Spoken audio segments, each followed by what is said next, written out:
Hola, ¿qué tal? Buenas tardes, bienvenidas, bienvenidos, bienvenidas a todos quienes nos están acompañando esta tarde en una sesión más del programa académico Psicología y Género. El día de hoy tenemos una invitada de lujo, una mujer que yo admiro tremendamente, que ya había estado ahí un ratito viendo cómo la convencía para que viniéramos y entonces hoy en el marco del Día Internacional de la Mujer y la Niña en la Ciencia, que es el próximo 11 de febrero, pues tenemos aquí a la fantástica Mariana Carvajal Rosas. Les cuento un poquito de ella. Ella es profesora, es escritora y es promotora cultural. Ella es originaria además de Veracruz. Su formación académica es licenciada en Lengua y Literatura Hispánica por la Universidad Veracruzana y además es maestra en estudios de la cultura y la comunicación por la Universidad Veracruzana. Tiene algunas publicaciones, El clon en el cine de ciencia ficción contemporánea y La mujer violeta, además de que pues es la coordinadora de este fantástico proyecto llamado Círculo de Ciencia Ficción Sisigias. Mariana, muchísimas gracias por estar con nosotras el día de hoy. Te agradecemos en verdad que nos vayas a compartir hoy una plática fascinante que tú decidiste titular Los sueños eléctricos de Mary Shelley, el nacimiento de un género. Mariana, ¿cómo estás? Cuéntanos un poquito de pues esta charla antes de que entremos de lleno con ella. Hola, ¿qué tal a todos? Diana, muchas gracias por invitarme.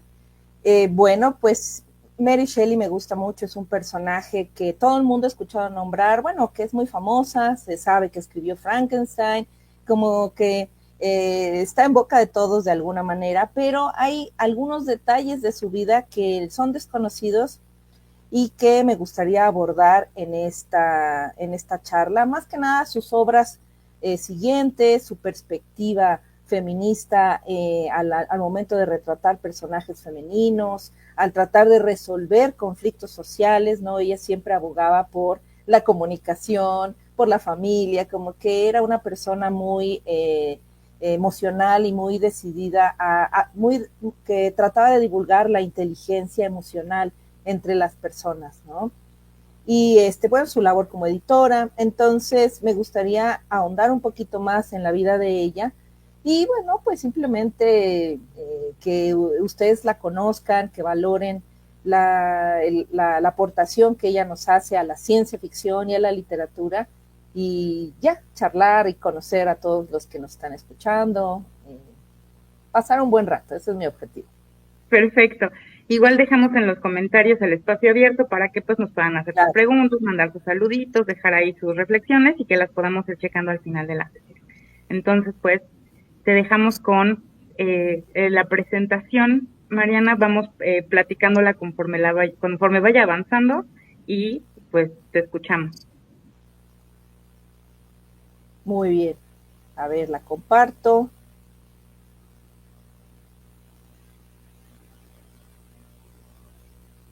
¿Ya se ve? A ver, creo que no, permítanme. Ahí ya se ve. Listo. Bueno, pues muchas gracias a todos los asistentes. Los sueños eléctricos de Mary Shelley. Bueno, como les decía, pues me gustaría primero preguntarles, agréguenos a los comentarios, ¿qué saben ustedes de Mary Shelley? ¿No? A lo mejor me dicen, no, pues nada más sé que escribió Frankenstein y ya, ¿no? Bueno, entonces, algunos datos biográficos de Mary Shelley, sin ahondar demasiado, a lo mejor más al rato que nos dé tiempo, platicamos un poquito más del chismecito literario de esta mujer. Y bueno, ella, su nombre original es Mary Wollstonecraft Shelley. Bueno, Mary Wollstonecraft nació en 1797, murió en 1851. Fue una novelista inglesa que en su momento sí fue reconocida por Frankenstein, después no fue famosa como tal, porque al ser mujer no era tan conocida. Su esposo llegó a ser más famoso en parte por el trabajo de divulgación que ella dio. Fue autora del libro de Frankenstein, que fue publicado en 1818. Es considerado, esta novela es muy importante porque lo que es parte como del conocimiento más general de ella es que esta obra inaugura oficialmente el género de la ciencia ficción No es que haya sido la primera obra que abordara temas similares, hay muchos antecedentes de obras conocidas como de protociencia ficción, pero ella introduce este concepto del científico loco, y era un momento histórico en el que el desarrollo científico se estaba popularizando, había presentaciones científicas, disecciones públicas, demostraciones de Galvani ahí jugando con los cadáveres y eh, colocando energía eléctrica a través de sus tendones y su cuerpo. Entonces era un momento importante se publicaron los estudios de Erasmus Darwin, el abuelo de Darwin, ¿no? Entonces había un despertar del discurso científico, entonces ella se inspira también un poco en este discurso de alrededor para generar su obra Frankenstein. Por eso es que se dice que oficialmente inaugura el género de la ciencia ficción. Y bueno, algo también importante que a lo mejor no todo el mundo sabe es que ella era hija de William Godwin y el filósofo William Godwin y la feminista Mary Wollstonecraft. Ella, su nombre es Mary Wollstonecraft Gibson, se puso Wollstonecraft como medio, ¿sí? Como nombre intermedio, pero su apellido era Mary Gibson, era su nombre. Recuerden que a veces en la cultura anglosajona nada más se coloca el nombre del padre, nosotros tenemos todos, afortunadamente, y a veces como nombre del medio se pone el nombre de la mamá. Bien podría ser el nombre de la mamá o el apellido, en este caso como. Y bueno, esta familia de filósofos y feministas fue importante para el desarrollo intelectual de Mary Shelley. Desgraciadamente, la mamá de Mary Shelley muere cuando ella tenía 11 días de nacida, es una tragedia que la acompaña a ella toda la vida, pero su papá era un hombre pues muy inteligente y también con una tendencia feminista, ya que apoyó a su madre Mary Wollstonecraft, y la motiva a ella a escribir, a seguir desarrollándose la literatura, trabajaron juntos en algunas ediciones, entonces, bueno, también esto fue bonito y le permitió a ella tener más libertad para dedicarse a lo que le gustaba. Pero bueno, ya más tarde platicamos, tuvo un problemita con su papá por estar con su esposo Shelley, ya van a ver. Bueno, y bueno, ¿qué otra cosa? También ella editó y promovió la obra de su esposo, el poeta Percy Bysshe Shelley, después del fallecimiento. Ella adoraba a su marido, aunque tenían problemas, admiraba mucho su obra, trabajaron juntos en algunos aspectos, y cuando muere él trágicamente, ella se da a la labor de reeditar sus obras. Entonces se populariza mucho la obra de Shelley. Ella, lo que dice su biografía, lo que dicen algunos estudiosos, es que como que no le gustaba mucho hablar de ella y a veces se quitaba un poco de las ediciones de la vida y de la biografía de Shelley, ¿no? Como que era un poco tímida, le daba como vergüencita, ¿no? Presentarse como la gran escritora, y eso influye a que se va borroneando un poco la importancia de Mary Shelley, hasta que después algunos académicos estudian las cartas entre ellos, los diarios de ella y testimonios de algunas otras personas sobre el trabajo de Mary Shelley. Recuerden, en ese momento pues todo era documental, cartas, todo estaba escrito. No había, no podía buscar uno en Google a ver qué habían hecho hace 50 años, ¿verdad? Entonces, bueno, esa es una pequeña presentación de Mary Shelley. Espero que algunas de estas cosas las hayan conocido y otras, bueno, pues se van a ir enterando. Bueno, antes de dar más detalles de su vida, quiero platicarles de Frankenstein, ¿no? Esta novela realmente es de gran impacto, no sé cuántos de ustedes la hayan leído, quienes la conozcan, quienes han visto las películas. Obviamente este concepto de Frankenstein, híjole, lo utilizamos de muchas maneras, ¿sí? No, oigan, este documento es un Frankenstein, o esta casa parece un Frankenstein. ¿Por qué? Porque hacemos referencia a este ser que fue creado a partir de diferentes cosas, como una clase de collage humano, pobrecillo. Entonces, Mary Shelley, se le ocurre esta historia. Hay algunas versiones, pero bueno, las que más conocidas es que ella ella vivía con su papá, ¿no? William Godwin. Y William Godwin era un anarquista, ¿sí? Pertenecía a la política anarquista, o sea, un tipo buena onda. Y lo iba a visitar otro tipo más o menos buena onda, que era el señor Percy B. Shelley.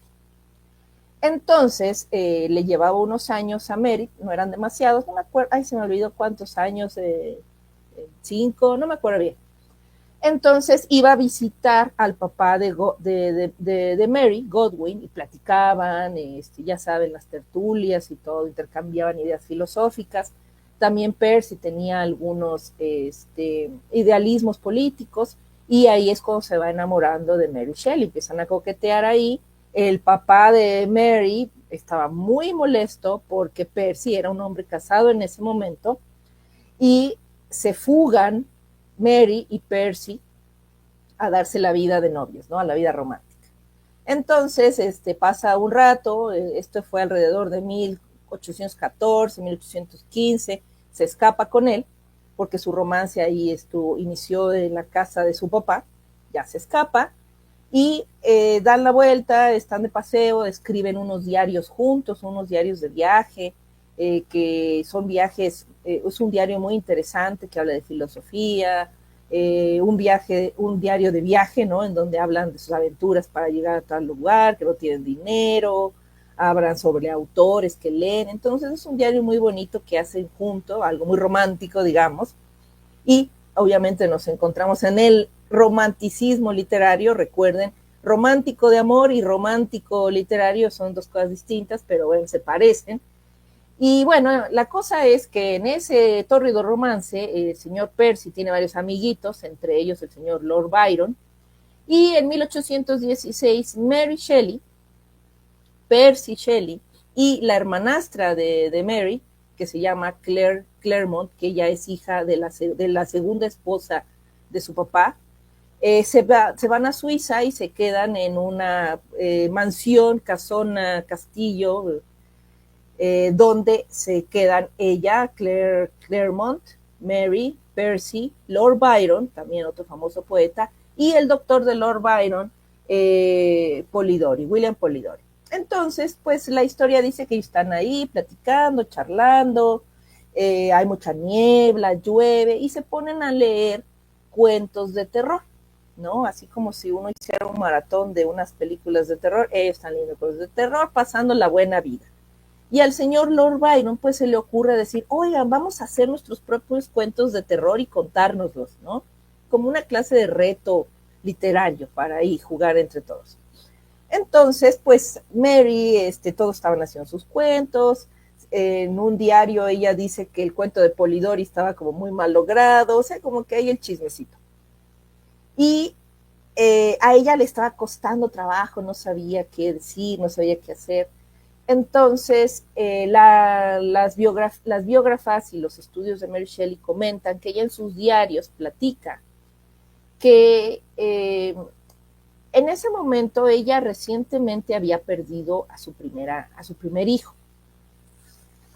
Entonces, bueno, era una niñita, ella tenía 2 meses, nació prematura, fue algo que fue muy traumático para ella, se acostó ella a dormir, esto lo cuenta si no me estoy equivocando, en la edición de 1831 de Frankenstein, hace una reedición, hay un prólogo, ella cuenta un poco.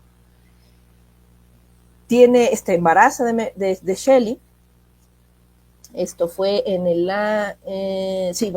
eso fue antes de llegar de 1816. 2 meses tenía a su bebé, ella se acuesta a dormir, cuenta que estaba ella toda muy bien, no sentía ningún dolor, y amanece pues llena de sangre así, y pues ve que tuvo un aborto. Fue algo que a ella la traumatizó y tenía pesadillas. Y bueno, obviamente, para pues una persona con una sensibilidad romántica, pues obviamente esto era algo muy, muy trágico, ¿no? Bueno, para cualquier persona que pueda vivir una situación como esta, ¿no? Pero entonces esto la perseguía y tenía estas como ensueños y pesadillas y pensaba en ello, era un dolor que traía. Bueno, ahí Mary desgraciadamente perdió varios hijos, ya les contaré. Bueno, entonces tenía estos sueños que contribuían a este ambiente como lúgubre, triste, ¿no? De pérdida, ¿no? Y en las pláticas que tenían Shelley y Byron, ellos empiezan a hablar de qué era lo que se consideraba el origen de la vida. Estaban platicando de Erasmus Darwin. Erasmus Darwin es el abuelo de Charles Darwin. Él hace un experimento en donde tenía unos gusanillos que guarda y seca y los tiene ahí como dados por muertos, pero luego al volverlos a tomar y echarles un poco de agüita, estos gusanitos vuelven bueno, resucitan, despiertan, ¿no?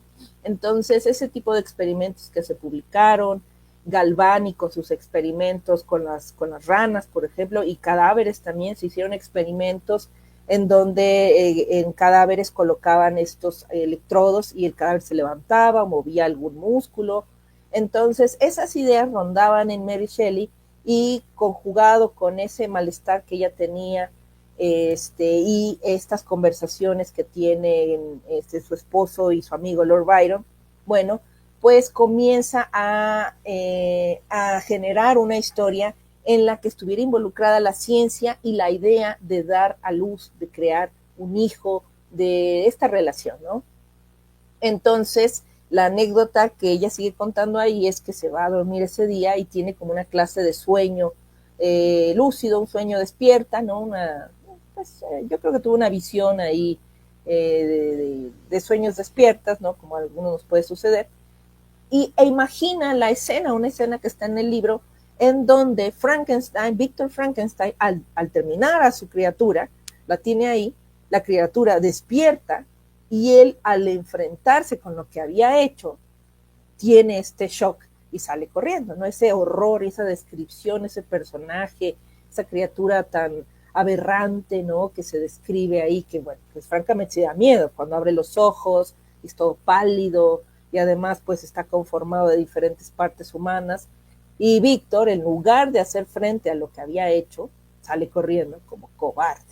Y realmente eso termina siendo la lección de Frankenstein, como él como padre no está a la altura de lo que hizo y abandona a su hijo, que a pesar de ser un monstruo, un ser bizarro, pues tiene un alma bondadosa, ¿no? Porque si alguien ya leyó la novela, cuando la criatura despierta, pues está todo impactado, tiene miedo, luego se encuentra unos libros y comienza a leerlos, busca amor, y al no encontrarlo se convierte en un ser arisco, ¿no? Y comienza ya la violencia del personaje, de la criatura. Bueno, entonces, eso es un poquito la historia. Y hace el relato, lo cuenta, todo el mundo, sí, muy bien, jajaja, porque recuerden, era como una reunión, pero Percy la motiva a que siga desarrollando la historia, tanto que él hace trabajo de edición. Entonces, Mary escribe la historia y Percy hace un trabajo de edición, hace sugerencias que ella considera, otras sí, otras no, y la apoya para publicar. En 1818 es cuando publica la obra, ya no la publica de manera anónima, ya que en ese momento pues, y de hecho se le adjudica a Percy Shelley por un tiempo, ya que él hace el prólogo. Entonces, como se borronea un poco quién es ella, se piensa que es Mary Shelley, perdón, que es Percy Shelley el autor. Ya más tarde se aclara el asunto, se hace una publicación en 1831, en donde ella ahora sí ya aparece como autora. ¿Por qué lo hizo de forma anónima? Bueno, porque en ese momento las mujeres, bueno, pues no tenían pues mucho impacto como autores, ¿no? Como que, pues creo que se puede entender, ¿no? Un poco este machismo, la época, la cultura, etcétera. Hubo muchas mujeres, bueno, algunas mujeres en esos periodos que publicaron con nombres masculinos y que les fue bien, pero tratando de no divulgar su verdadera identidad. Aquí hay una cosa también bien interesante, Mariana, porque ¿cuántos años tenía cuando escribe el moderno Prometeo, ¿no? Porque además justo se basa precisamente en pues este mito griego, ¿no? De el doctor Víctor Frankenstein fungiendo como Prometeo, robándole el fuego a los dioses para dárselo a la humanidad, pero pues simbolizando esta ambición desmedida y sus consecuencias, ¿no? Pero imagínate todo lo 19, intrincado, 19 lo años. fantástico de esta historia para que una chamaca, ¿no? O sea, de entre 16 y 19 años, estuviera como ideando esta historia y que justo como nos mencionabas hace rato, ¿no? O sea, tenía mucho que ver con esa parte de las ansiedades, como dicen en el comentario, ¿no? Las ansiedades sociales que existían como en ese momento alrededor de pues todos los avances científicos, médicos, de la época, ¿no? Entonces es una cosa muy, muy, muy fantástica esto que nos compartes, como para darnos un poquito más de contexto de quién es Mary Shelley como persona, ¿no? Y qué fue lo que llevó justamente a esta primera historia, que originalmente dices que la pensaron como esta actividad entre amistades de escribamos algo aterrador, ¿no? Y entonces se genera, o sea, se gesta un nuevo género. Sí, y ella, bueno, ni en cuenta, no supo que gestó un nuevo género realmente. Pero Claro. sí, ella es una persona joven, y también algo que es importante, porque sí se desacredita, ¿no? Ay, ¿cómo fue? Lo escribió Lord Byron, lo escribió Shelley. ¿Por qué? Porque es imposible. A los 17 años, los escritores malditos estaban cambiando la literatura, porque una mujer de la misma edad no podría hacerlo. Pero bueno, ella era una persona que culta, porque su familia era culta, había muchos libros, su papá lo dice también, que ella tuvo una educación muy diferente a la de muchas mujeres de la época, que aunque no pudo él pagarle una escuela, él la educaba, le enseñó muchos textos, además de que escribía desde chiquita, algunas colaboraciones de cuentos para niños hizo con su papá. Entonces no sale de la nada, no es que se le haya ocurrido así nomás, ya era una persona que le gustaba la escritura y previamente a 1816, a este momento, había escrito con su marido un diario de viaje, ¿no? Y bueno, entonces entender un poquito más de este contexto nos hace darnos cuenta que sí, era posible, lógico, que ella escribiera esto.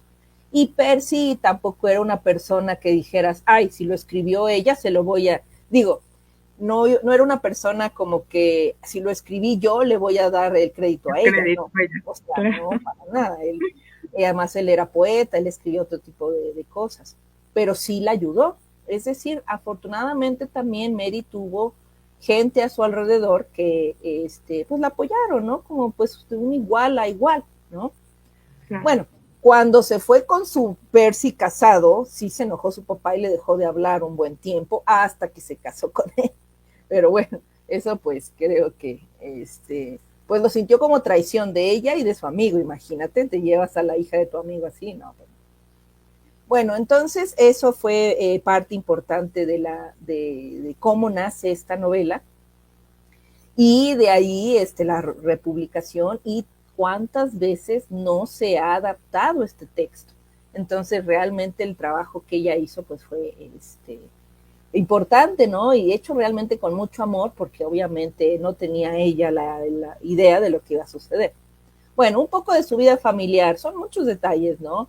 En ese momento sí me sorprende cómo pues se tienen que casar, se viudan, se tienen que casar, heridan a todos los hijos, en ese momento había muchos hijos. Entonces su mamá, Mary Shelley, Mary Wollstonecraft, ella escribe un tratado feminista muy importante. Ella ya tenía una hija que se llamaba Fanny Imlay, pero esta hija era ilegítima de un politiquillo ahí. Entonces, cuando se casa con Godwin, pues son mentes afines, son los dos intelectuales. Desgraciadamente les digo, cuando nace Mary Shelley, la mamá se enferma de fiebre puerperal y muere a los 11 días del nacimiento. El papá de Mary hace un trabajo para recopilar el trabajo, hace un trabajo editorial para dar a conocer la obra de su esposa. Así es como Mary la lee, la conoce y la idolatra, ¿no? Por eso toda su vida también es una presencia en su corazón, ¿no? Porque nunca la pudo conocer. Entonces tuvo a Fanny, estaban ahí de hermanastras. Fanny, desgraciadamente, hay muchas desgracias aquí, así es que, bueno, Fanny nunca se sintió como muy bien en la familia, se va luego con otro familiar, no le va bien, se escribe con Mary después de que ella se fue de la casa, pero más adelante en la historia ella se suicida y también es algo que a Mary la lastima y que ella incorpora en sus textos. Bueno, entonces esta familia de Fanny y Mary y William y todos se ve ensombrecida con la muerte de la mamá de Shelley, y después de un tiempo se vuelve a casar William Godwin con Jane Claremont, y ella, Claire Claremont, también tiene otras hijas, entre ellas es Claire Claremont. Esa es la hermanastra de Mary Shelley con la que viaja a pasear en este encuentro literario, ¿no? Entonces sale con ella y no se lleva muy bien con ella, pero de todos modos se van de paseo juntas. Bueno, entonces, ¿qué más les quería yo contar para no comerme todo el tiempo? Es que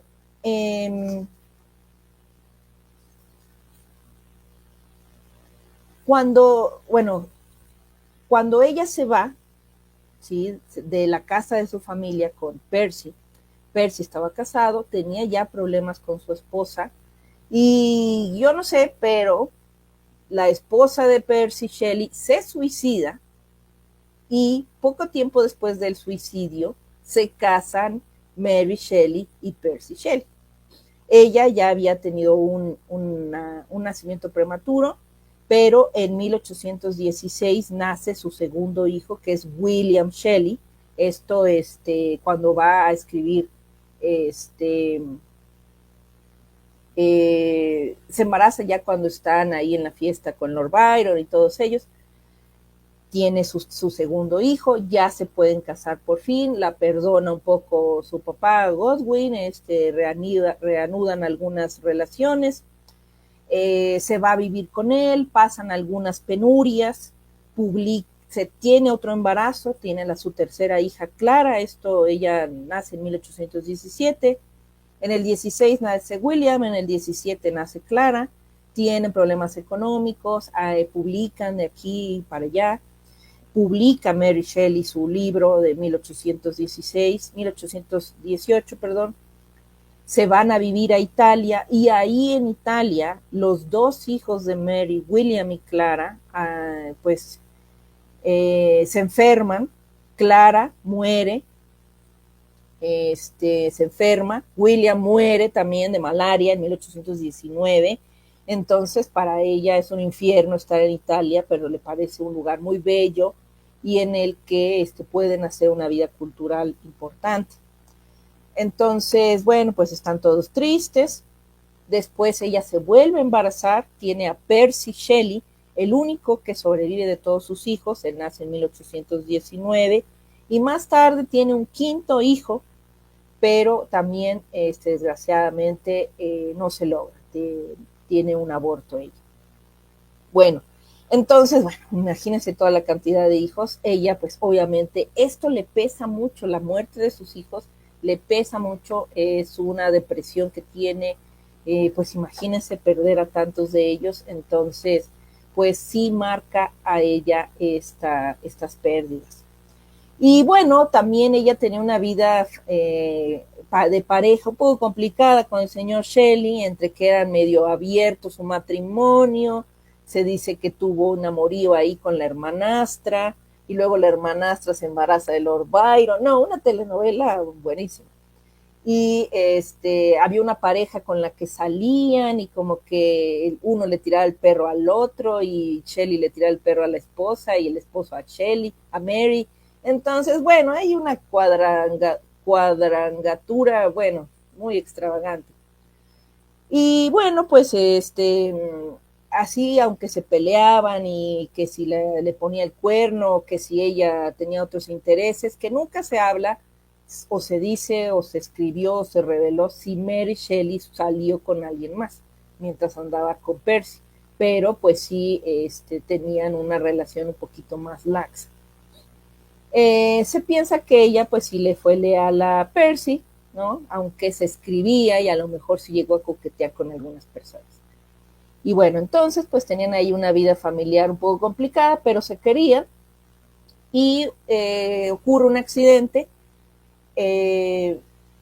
Percy sale en un barquito con un amigo suyo. El amigo tiene una esposa, esta esposa es amiga también de Mary. Salen los dos en un barco y esto es en 1822 y desaparecen. Ya no saben qué pasó, los están buscando, encuentran unos cuerpos y son los de los dos esposos. Las dos mujeres van a reconocer a sus maridos, pues ya la pena, la pérdida, se abrazan, ¿no? Y pues cada quien se separa. Más tarde se separan ambas amigas. Más tarde se vuelven a encontrar, pero esta pena pues las sume en una depresión. Ella pues está un poco asustada, no sabe qué hacer, tiene a su hijo Percy, y ella decide regresar a Inglaterra en 1823 a vivir con su papá y su hijo. Tienen algunas tensiones con la familia del esposo de Percy Shelley, porque Percy pues tenía cierta posición económica. De hecho, cuando muere el abuelo de Percy y hereda un poco de dinero, pueden salir algunas deudas, pero bueno, al morir Shelley, el dinero lo tiene el padre de Percy y la tiene muy restringida, le da un poco de dinero, pero así como que le caía gorda realmente, y le prohíbe que publicara cualquier cosa biográfica de Shelley porque no quería que quedara en mal, ya que se había deshonrado un poco al ser casado y tener un amante, que era Mary. Entonces, bueno, hay estas dificultades. En algún punto, pues ya fallece también el papá de Percy Shelley y ya heredan pues más dinerito y ya pueden estar más holgados Percy y Mary. Bueno, ¿qué otra cosa? Luego se va a otra ciudad de Inglaterra en 1824, se reencuentra con Jane William, esta esposa del amigo de Percy con el que muere ahogado, ¿no? Desgraciadamente. Quién sabe qué pasó, piensan que les agarró la tormenta. Bueno, agarró una tormenta, pero igual iban medio tomados, entonces fue unos accidentes así terribles. Bueno, entonces Percy, su hijo, sigue creciendo, se casa. En 1836 muere el papá de Mary Shelley, también un golpe fuerte para ella. Y en 1848 es que se casa su hijo, se lleva bien con la nuera, viven juntos, se reeditan algunas obras de Shelley. El hijo también más tarde reedita obras de su mamá, etc. Bueno, entonces, después de la obra, bueno, me voy a seguirle. Después de la obra de...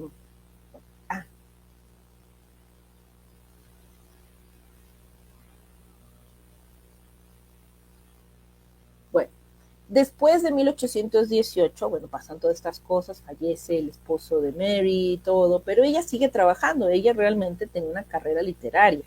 Su esposo también la motiva a que siga con su carrera literaria. Entonces, hay varias obras que ella publica. Estas son algunas de ellas, además de que tiene relatos cortos. Por ejemplo, yo tengo un libro de relatos cortos que encontré en una librería de viejo. Este es bilingüe, está muy bonito, son 2 cuentos.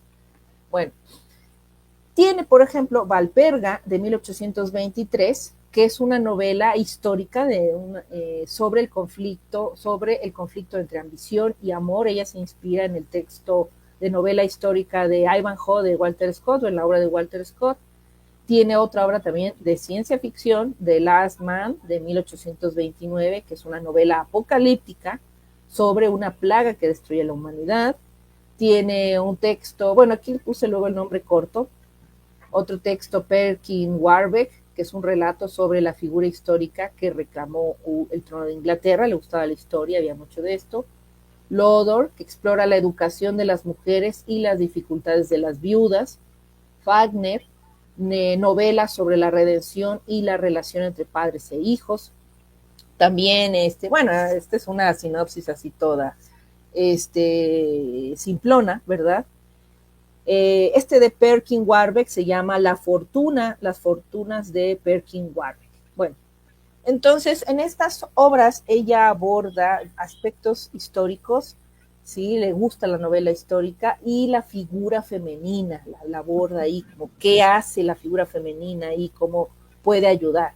Entonces algo que a ella le gustaba mucho era siempre cuestionar el papel de la mujer en la sociedad y en la familia, de una forma pues muy lógica, ¿no? Muy abogando siempre a la razón, ¿no?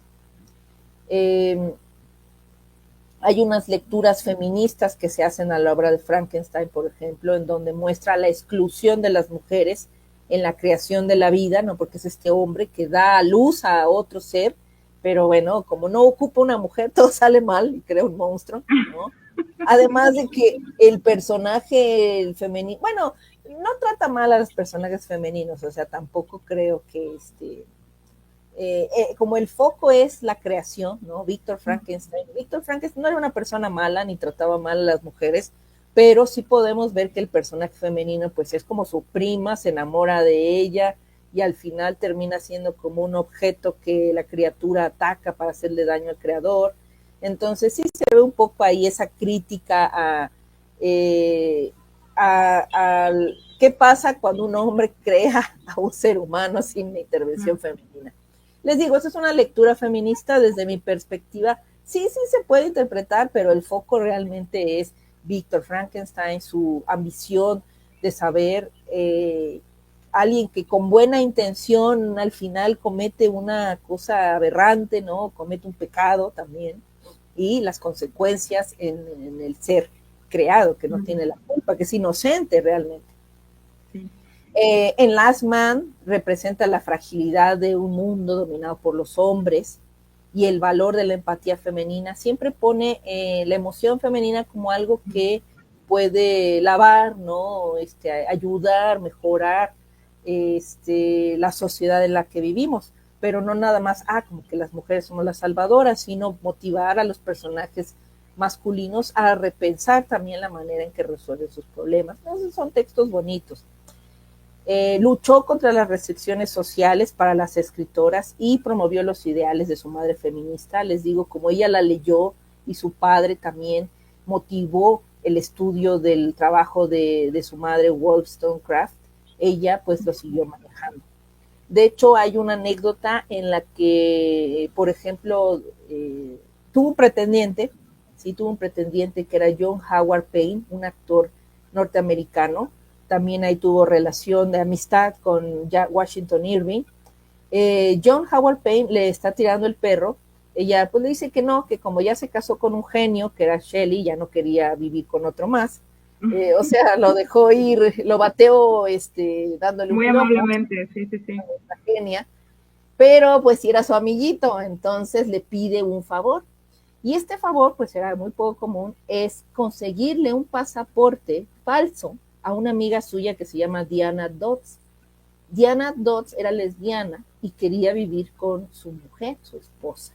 Entonces le pide a su amigo actor que le ayude a conseguir este pasaporte falso con el nombre de Walter Sholto Douglas, para que ella se pueda ir ya no recuerdo de qué país a qué otro país, a vivir como hombre con su mujer.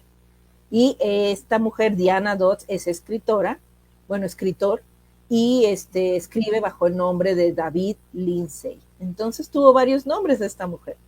Ella la ayuda, ¿no? A que puedan vivir su vida, que salgan del closet, ¿no? Y estén juntas. Bueno, entonces podemos ver esto en su legado. También otro aspecto de la vida literaria de Mary Shelley es que ella escribe para una enciclopedia muchas biografías de hombres y mujeres famosos del momento, ¿no? Es una enciclopedia así como si trabajara para Wikipedia o algo así, en portugués, en inglés, en alemán, escribe. Eso es lo que le da también dinerito a ella, es parte de lo que le ayuda a sobrevivir y tiene un enfoque muy particular en, bueno, un estilo para escribir las biografías, ¿no? Eso también es parte de los estudios académicos que se hacen de Mary Shelley, el estilo que tenía ella para biografías, y se comenta que era ella muy buena biógrafa en ese sentido. Entonces, en general en sus historias lo que ella hace es procurar ofrecer una alternativa con sensibilidad femenina a la ambición política masculina que destruye a sus personajes. Eso es lo que ella trata de hacer. Y pues más inclusiva, ¿no? Y bueno, creo que esto es parte del legado feminista de Mary Shelley. Y bueno, hay más que decir, hay muchas cositas y detalles que contar, pero bueno, en general creo que esto nos da una idea del trabajo de Mary Shelley.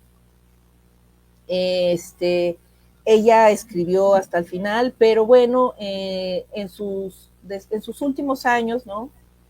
Se dedicó a editar y publicar estos trabajos que les comento, a republicar las obras de su esposo, ya metió algunos datos biográficos a pesar de que la familia de Shelley no quería, y comenzó a tener problemas de salud y dolores de cabeza, dolores en el cuerpo. Muere en 1851 a los 53 años, presumiblemente de un tumor cerebral, que pues en ese momento pues no se podía operar. Y bueno, su hijo hizo continuó un poco el trabajo preservó el trabajo de su madre y pues dejó un impacto duradero en la literatura y el feminismo. Y bueno, eso es todo por hoy de Mary Shelley. Muchas gracias. Muchísimas gracias, Mariana. Es una cosa muy fantástica hacer como este recorrido sobre la historia de Mary Shelley, sobre el contexto con el que se escribe Frankenstein, el moderno Prometeo.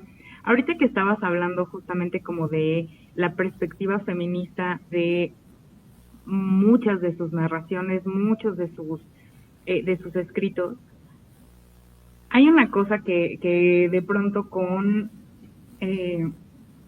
una de mis colegas, de mis mejores amigas, María de Pavía, que es con quien llevamos el proyecto del Laboratorio de Terror y Género en Analéctica, a ella le gusta mucho utilizar precisamente Frankenstein como este ejemplo de cómo en realidad las concepciones de género no son innatas, ¿no? Sino que tienen que ver más como con el contexto social, histórico y demás, porque nos narras justamente esta parte en la que pues este monstruo se queda solo y empieza a leer libros, ¿no? Que empieza a buscar como lo que tiene a su disposición ahí para leer, y entonces se encuentra justamente esta narración de la Biblia, ¿no? Del Edén, y de cómo se empieza a identificar a sí mismo con Adán, ¿no? Como el primer hombre y demás. Pero aquí viene una cosa interesante y me gustaría saber tu opinión al respecto, porque mi amiga María me dice, ¿no crees que habría hecho mucho más sentido que la criatura se identificara con Eva, siendo que es una figura creada a partir de pedazos de otra entidad o creada a partir justo de piezas de otro hombre, ¿no? Entonces, esta idea a mí me parece como muy interesante justamente por lo que decías, ¿no? Imprimirle constantemente Mary Shelley esta percepción como de la sensibilidad femenina a su obra, a lo mejor incluso sin pretenderlo como demasiado, ¿no? Pero cuando a mí me presentó ella esta idea, así como que a mí me haría más sentido que se identificara con Eva por, pues, estos paralelismos de ser una cosa hecha de pedazos de otro alguien, a mí literal me explotó la cabeza, pero, por ejemplo, ¿a ti qué te parece esa idea? Bueno, puede ser, sí, claro. Pero bueno, yo creo que la criatura pues se identificó con él por ser niño, ¿no? Por ser niño. Pero también hay otra obra importante, además de esta, que es El Paraíso Perdido de Milton. Él lo encuentra, que además yo no sé muy bien cómo lo encuentra ahí tirado, pero los agarra, y también las figuras de Werther. Pero ahí lo que él ve es como Dios bota a su hijo, Luzbel, ¿no? Y él se pregunta de mi padre, ¿qué me hizo? O sea, sí, pero aquí creo que es la figura paterna lo más clave para el Señor, para la criatura, para el Señor criatura, ¿no? Que dice, a ver, pero yo quién soy, de dónde vengo, y mi padre es Dios, es Dios, ¿por qué me vota? ¿Por qué? ¿Qué hice? Y comienza a tenerle rencor. Entonces, y sí, yo cuando leí la novela, la primera vez que la leí, pues sin saber nada de Mary Shelley, fue en la secundaria, y yo decía, qué desgraciado, cómo lo abandona, tanto que lo estuvo, que lo quería, y que la alquimia y todo lo que hizo, abandonó a su familia por estar ahí metido, y ya cuando lo ve de frente lo deja, dije, qué cobarde. Y todo lo que pasa a él. Entonces eso es sin saber, cuando yo era niña así lo percibí, dije, qué persona tan... te decepciona, porque al principio tú estás emocionada con Víctor, a mí me caía muy bien. Pero te inviertes. Sí. Pero cuando lo abandona dices, ¿qué clase de gentuza es que deja? Además se va y lo bota meses, no sé, como si nada hubiera pasado. ¿Qué? Entonces, yo creo que se enfoca más en eso. Igual, sí, como dice tu amiga, pues puede ser una lectura, pero creo que ahí la presencia, la no presencia, la ausencia del padre, eso es lo que pesa más en la vida de la criatura. Y él hasta aprende a hablar, o sea, imagínate lo inteligente que era. Ahí creo que es ese ataque a abandonar a nuestras creaciones, ¿no? A lo que le damos vida y botarlo. Ahí creo que ese es el golpe más fuerte que da Mary Shelley. Y bueno, obviamente todas las cuestiones románticas del género de la ciencia ficción ahí naciente, eso también es parte de ese estilo literario porque igual pudo haber sido algo mágico, ¿no? Que Víctor fuera un alquimista, un mago y creara un ser y lo abandonara, ¿sí? Hubiera también tenido este viaje de la traición, de la cobardía, de este tipo de problemas. Pero bueno, aquí como lo contextualizó de otra manera, bueno, también es parte de ese impacto que tiene la obra. Pero sí, yo creo que ahí en la literatura que él lee es cuando se da cuenta de su realidad. También eso es muy bonito. Si no hubiera tenido él ningún libro a la mano, pues se hubiera aprendido de los animalitos, de las personas que veía, que estaba espiando, pero al leer eso, él tiene esta posibilidad de hacer una discusión interior, ¿no? de su existencia. Pues también eso es muy bonito porque también retrata lo que Mary pensaba de la literatura y el poder que tenía sobre nosotros, sobre las personas. Claro, absolutamente, tienes toda la razón. Y además justo lo que mencionabas hace rato, ¿no? O sea, como se ha convertido ya en una cosa de nos reímos para no llorar, de lo atemporal que es esta problemática justamente de la falta de una presencia paterna, ¿no? No solamente como, o sea, ya creé algo, mi trabajo aquí está hecho, ¿no? Sino de hacerte presente y responsabilizarte de todo lo que implica el dar vida, ¿no? Que es una cosa. Sí, porque la criatura no es un monstruo, pero el rencor lo va destruyendo totalmente, es increíble. Busca a su padre y le dice, ¿por qué me abandonaste? Si no, hazme una compañera. El otro, ay no, ¿qué hice?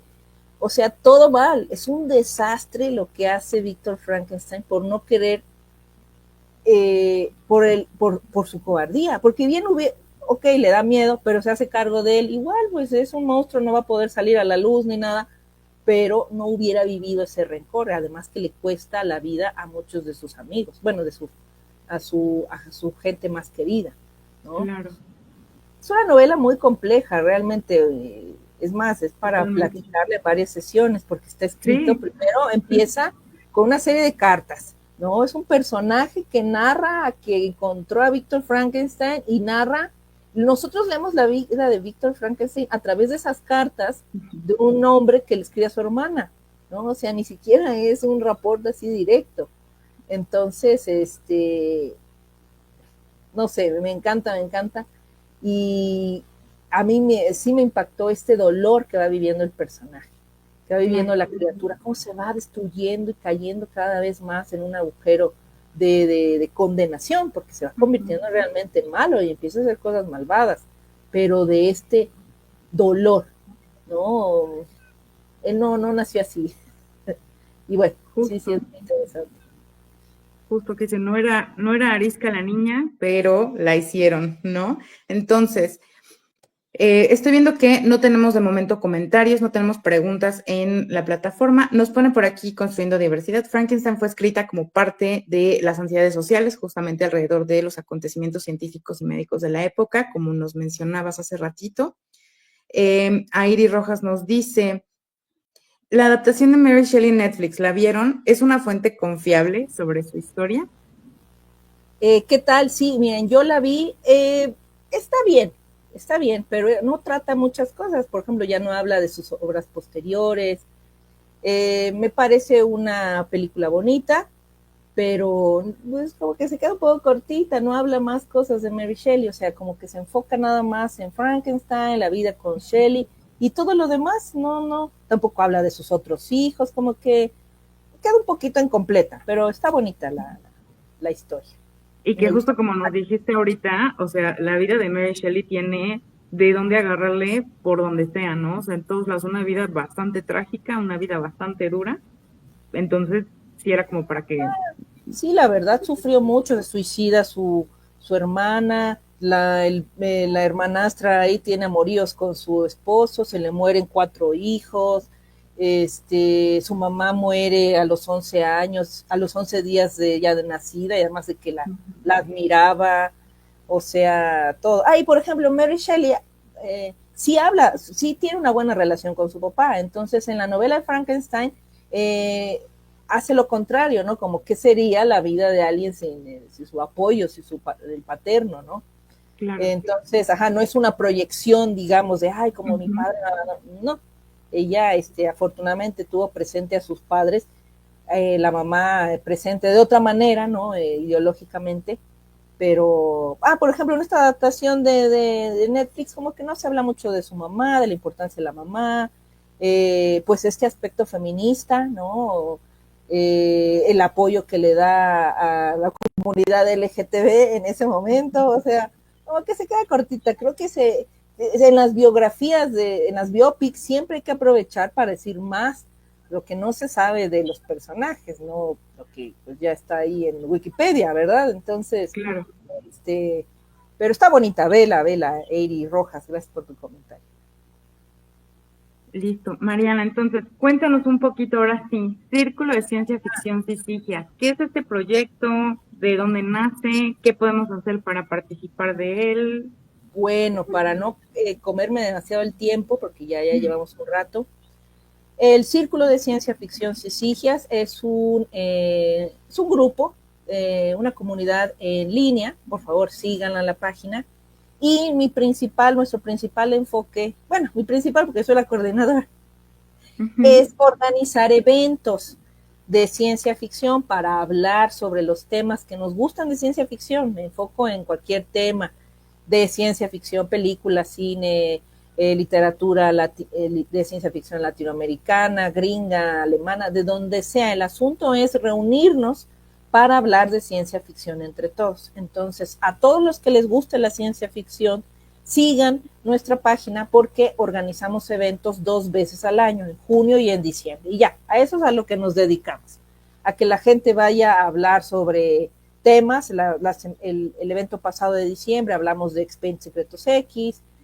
presentamos novelas, se habla de algún cómic o de algún videojuego o algo así al respecto. Entonces, esto surge en Jalapa en el año de 2016, yo vivía allá, organicé varios eventos allá, me fue muy bien, todo el mundo estaba muy contento, o sea, como que era un ambiente muy agradable.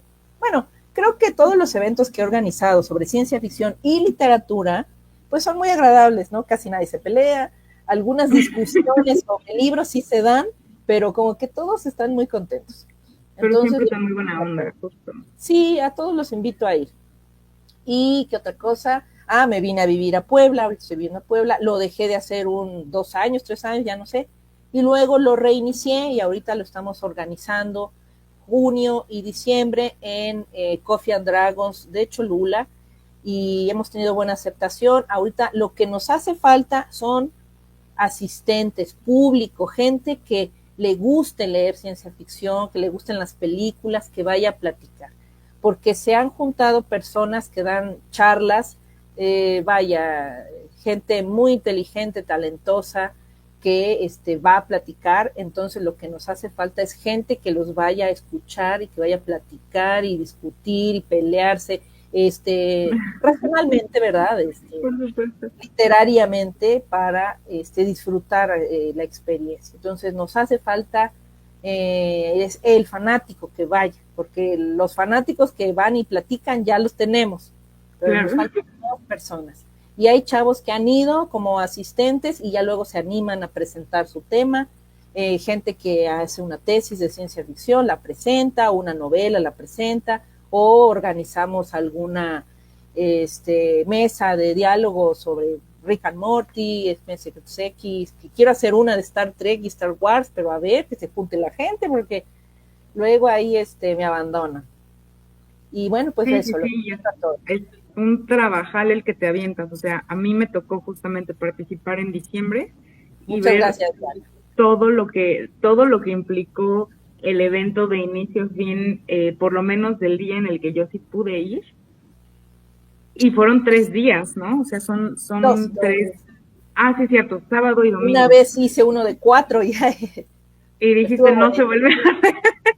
Me gustaría. Me hace falta espacio, es como que luego no sé bien dónde.